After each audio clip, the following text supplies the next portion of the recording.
Na aula de hoje, nós vamos falar sobre as principais teorias de enfermagem e qual é a sua aplicação na prática profissional.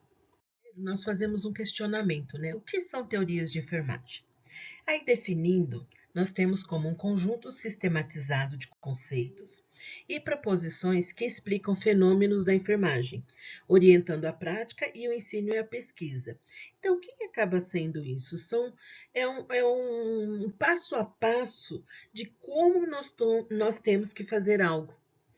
As teorias, elas vão nos ensinar como eu tenho que direcionar assistência de enfermagem ao meu paciente. Que tipo de assistência que eu quero dar para ele? E por que estudar as teorias, né? Porque elas fundamentam cientificamente a prática de enfermagem, porque nós somos uma ciência, diferenciam a enfermagem de outras profissões de saúde, ou seja, as teorias de enfermagem são específicas da enfermagem. Então, ela deixa a profissão mais robusta, mais privilegiada. Então, nós temos uma profissão que nós somos privilegiados, né? Orientam o processo de cuidar de forma sistematizada, ou seja, é um passo a passo de como que eu tenho que prestar assistência ao meu paciente. Serve como base para a sistematização da assistência de enfermagem. Vamos definir alguns conceitos que vai ser importante no decorrer desta aula. Nós temos pessoa. O que é pessoa? É um ser humano integral que recebe o cuidado de enfermagem.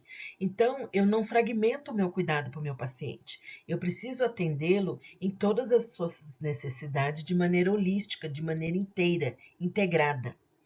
A saúde. A saúde é o bem-estar buscando através do cuidado profissional. Então, os pacientes, eles estão doentes e eles estão buscando a saúde. E é através do nosso cuidado que ele vai melhorar. O ambiente é um contexto físico, social e cultural que influencia a saúde.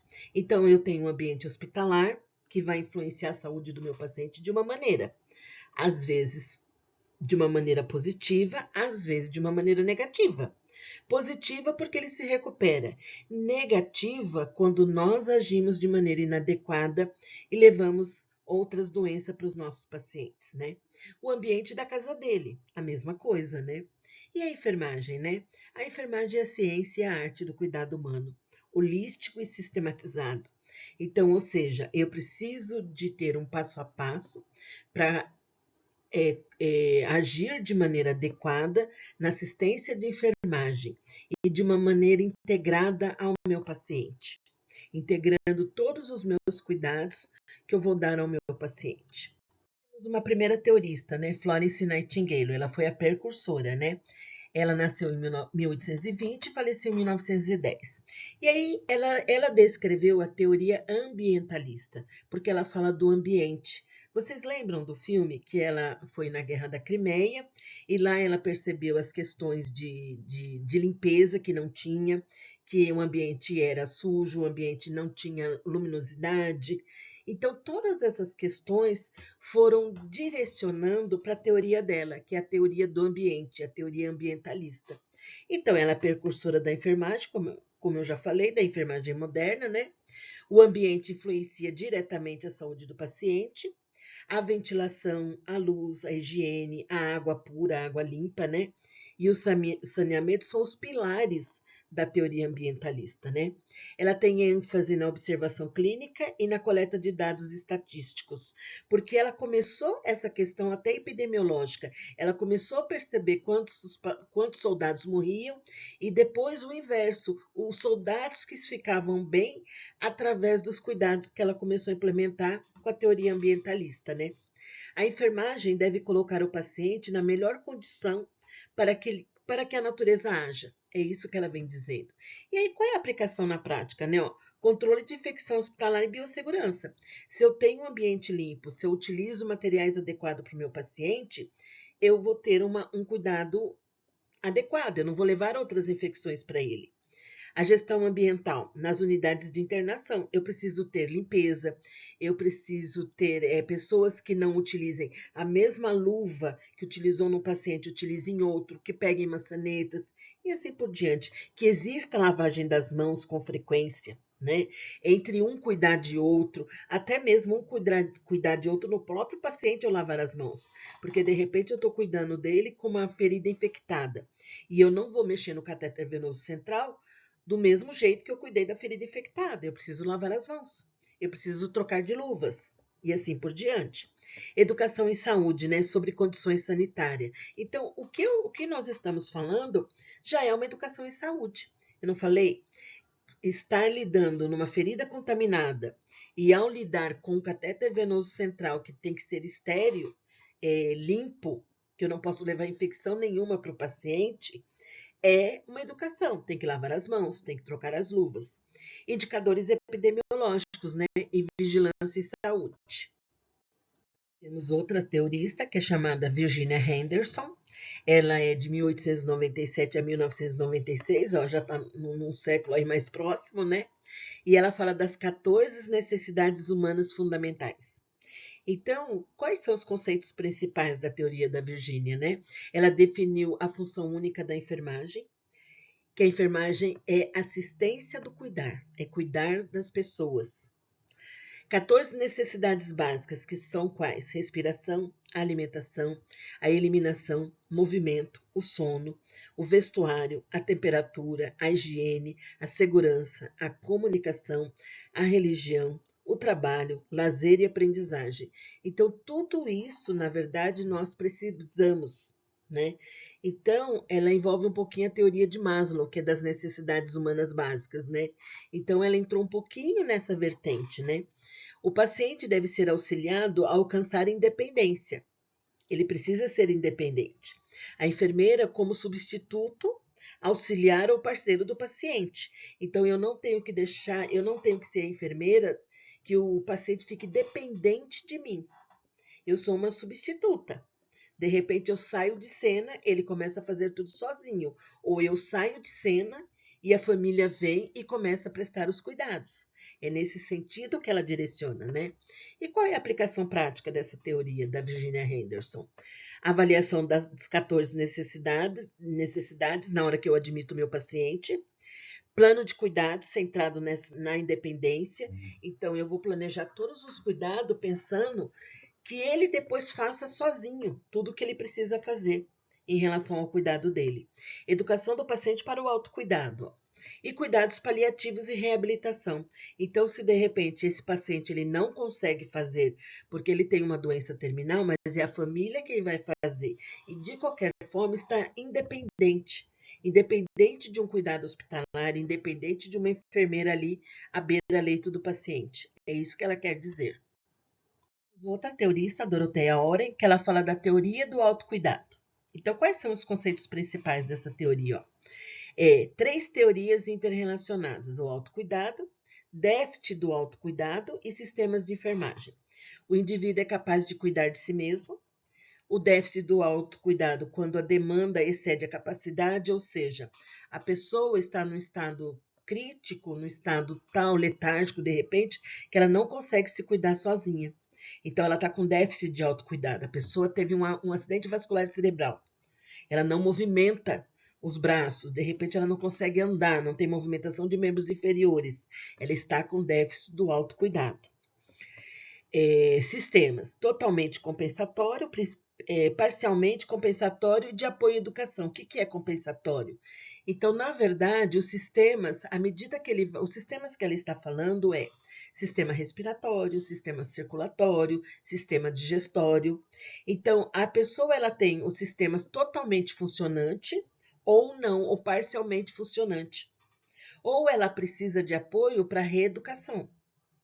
Vamos pensar aquela pessoa que teve um acidente vascular cerebral e precisou usar um catéter nasointeral.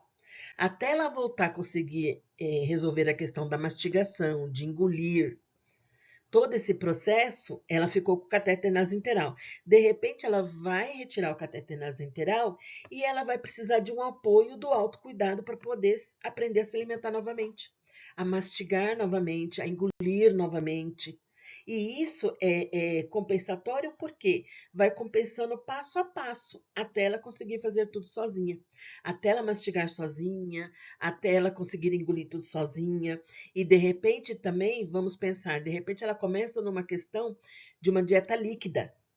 Ela não está mastigando. Depois vem para uma pastosa. Ela começa a mastigar até começar a ingerir alimentos mais sólidos, dependendo da situação da mastigação e dessa questão toda da recuperação dessa pessoa, né? E qual é a aplicação prática? Educação em saúde para os pacientes, então, é orientação. É orientar família, é orientar paciente em relação a esse autocuidado. Geralmente quem? Pacientes crônicos, que são as doenças cardiovasculares, diabetes, hipertensão, entre outras, né? Programas de reabilitação e alta hospitalar. Então, você começa a ensinar ao paciente o autocuidado até o momento que ele possa se cuidar em casa. Ele não tem condições, vem algum membro da família aprender todo esse processo para depois cuidar do paciente em casa. Avaliação da capacidade de autocuidado do paciente e promoção da autonomia, principalmente de quem? De idosos, né? Os idosos, eles entram muito nessa questão do autocuidado, porque dependendo da doença, dependendo da situação, ele fica muito comprometido, né? Principalmente se vem uma situação de Alzheimer. Aí fica mais comprometido ainda. Ele precisa, de uma forma, tentar entender que ele já fez todo aquele processo que ele mesmo fazia, por exemplo, de tomar banho, de se alimentar, e de repente ele começa a esquecer tudo isso. Aí você tem que voltar a ensinar novamente, né? Ou fazer com que a família aprenda a como dar banho, a como alimentar essa pessoa. É todo esse sentido, né? Nós temos a nossa teorista, que é a Wanda de Aguiar Horta, é a única teorista brasileira que nós temos. Depois dela não veio mais ninguém e não teve mais ninguém.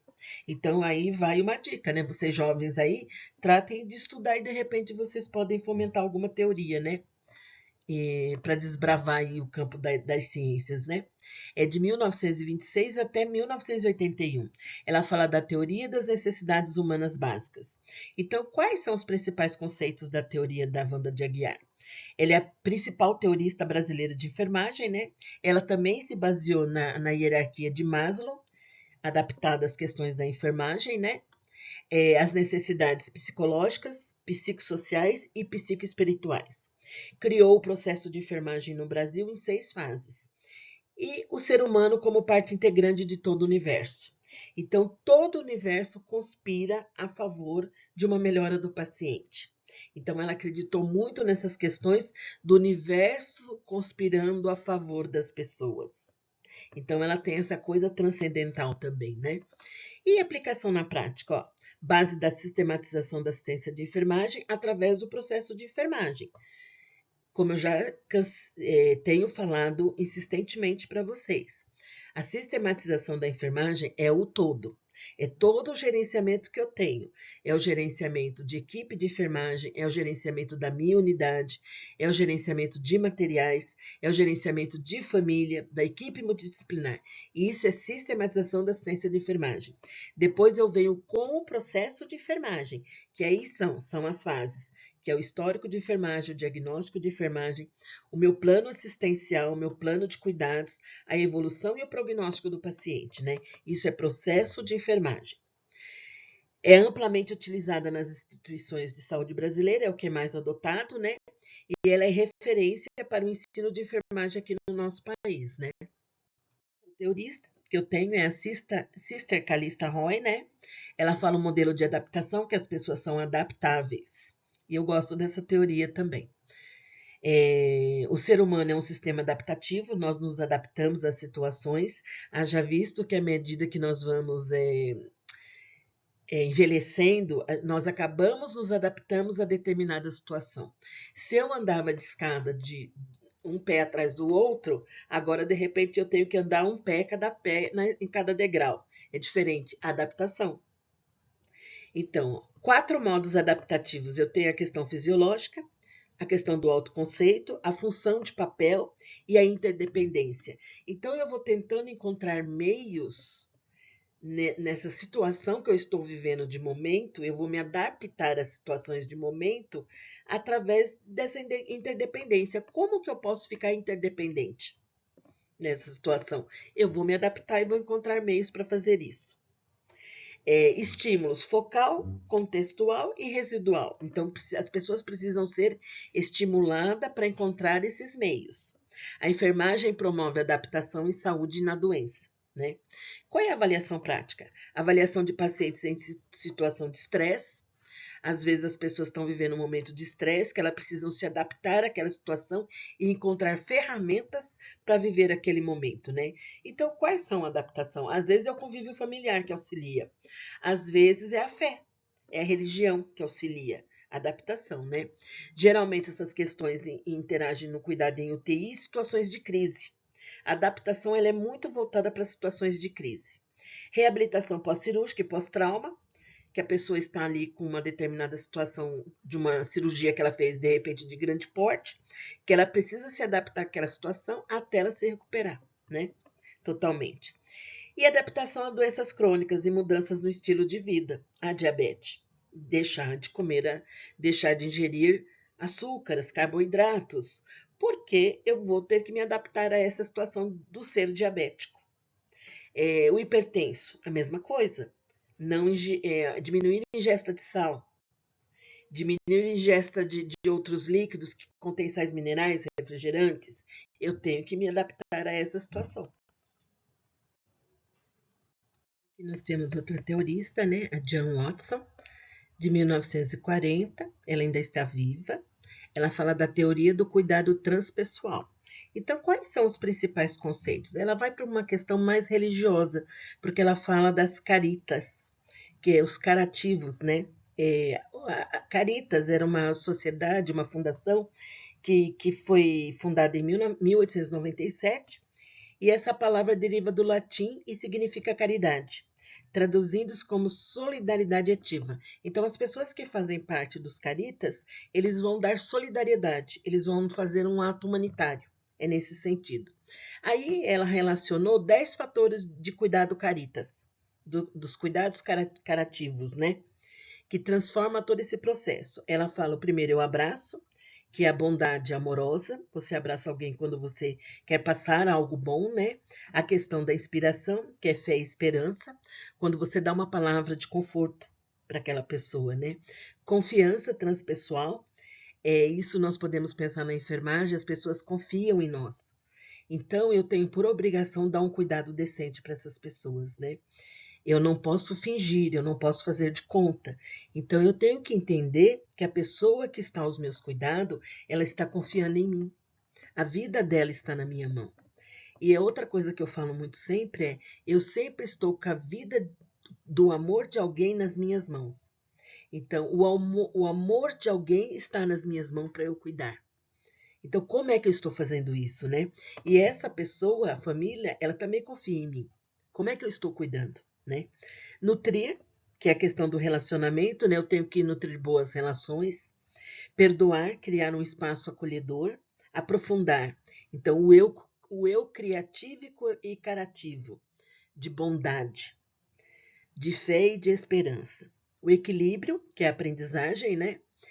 Cocriar o campo caritas, né? Então eu tenho que trazer sempre aquele ambiente de forma harmoniosa e coesa. O equilíbrio, que é, já repeti, né? O equilíbrio da aprendizagem eu já tinha falado.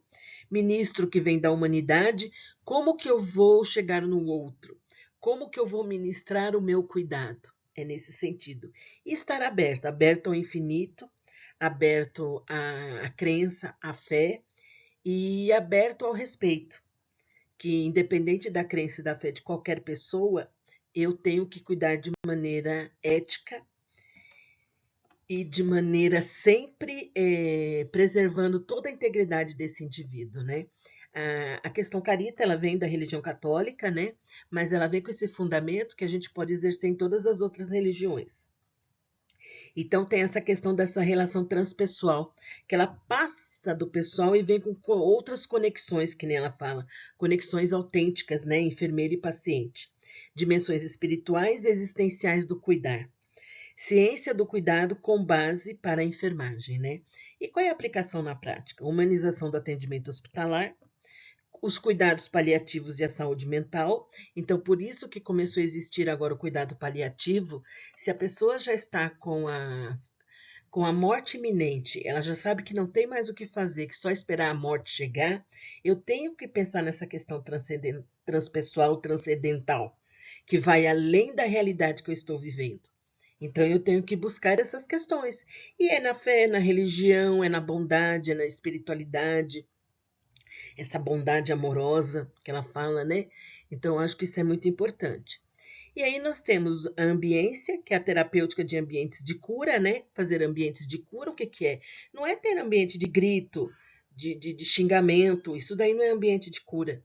É ambiente de paz, é ambiente de harmonia, de relações harmoniosas, né? Relações respeitosas. Promoção do bem-estar espiritual dos pacientes, isso é muito importante, né? Respeitar a crença do paciente, o que ele quer nesse momento, dessa finitude dele, né? Ou mesmo dentro de um tratamento no hospital, o que ele quer? E eu preciso respeitar isso, né? Madeleine Leininger, ela fala da teoria da diversidade e universalidade do cuidado cultural.